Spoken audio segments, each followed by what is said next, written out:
Good morning, Mark Lanier with your video thought for the day. Comes from a well-known story. Don't quit watching just because you know the way the story ends, okay? This story is in Luke 19. Jesus is approaching Jericho, and right before he gets there, outside the gates, there's a blind man begging. Jesus heals the blind man. Needless to say, huge crowd follows Jesus into Jericho. Now, inside Jericho is this short fellow named Zacchaeus. And Zacchaeus is a tax collector. He doesn't have a lot of friends, as you would imagine, but he's a tax collector who has a desire to see Jesus. So he goes to try to see Jesus, but the crowds around Jesus are so huge. I mean, Jesus has just done a jaw-dropping miracle. The crowds around Jesus are so huge, he can't see him because he's kind of short.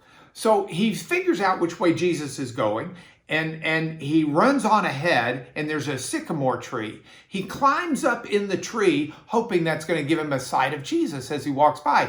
Jesus walks by exactly the way Zacchaeus thought. But when Jesus gets to the tree, Zacchaeus, who's actually able to see him, sees Jesus stop.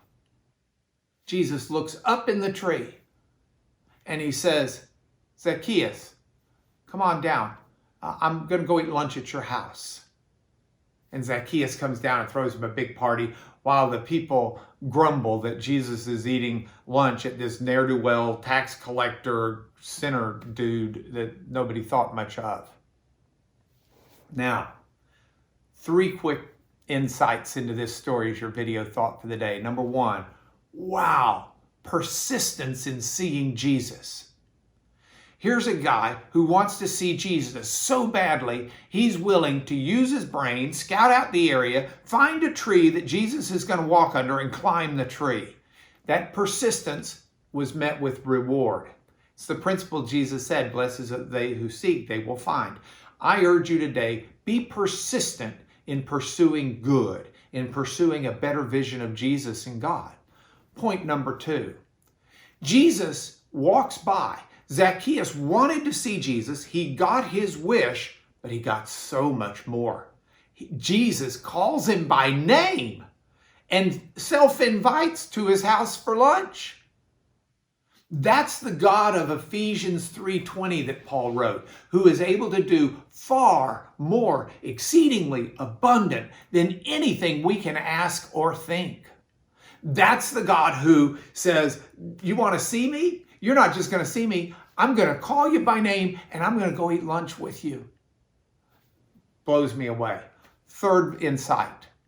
The crowd grumbles. Sometimes there's no satisfying people. Here, Jesus has done an incredible miracle and opened the eyes of a blind man. And it's like the eyes of the crowd who witness the miracle and hear of the miracle become blind. They have seen in Jericho the best miracle God has performed, perhaps, since the Israelites marched around the walls and they fell down as the first city of conquest 1,300 years earlier.